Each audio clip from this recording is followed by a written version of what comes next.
Hello my viewers, musire mutya badiya mugyebaleko obulamu buli butya kansubire muli bulungi.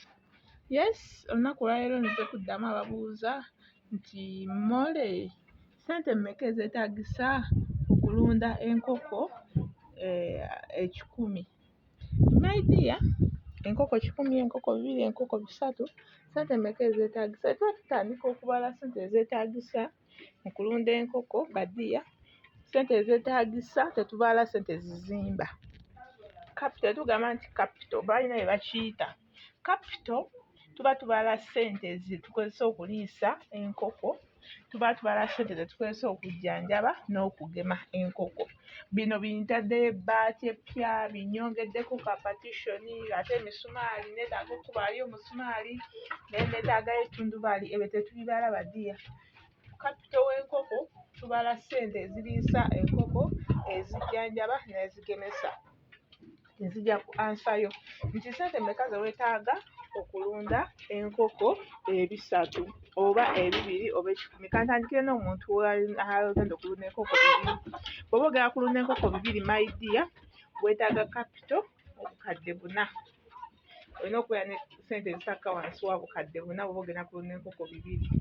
Bw'oba ogenda kulunda enkoko 10, weetaaga ssente ezitakka wansi wa bukadde 2.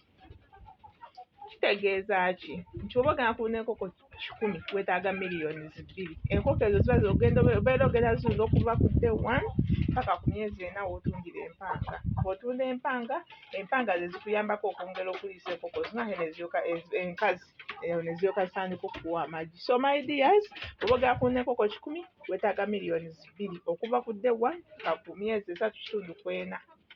Ziba zisobola okuliisa enkoko ezo okuva ku day 1 paka ku myezi 4.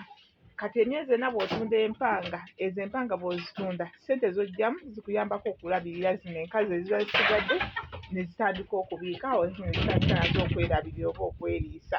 So my dears, oba oli olowooza kulunda, ssente za capital tubala ssente ziriisa, zijjanjaba na kugema nkoko. Tetubala ssente zizimba, tetubala ssente za drinka, tetubala ssente za misumaali, tetubala ssente za mabaati.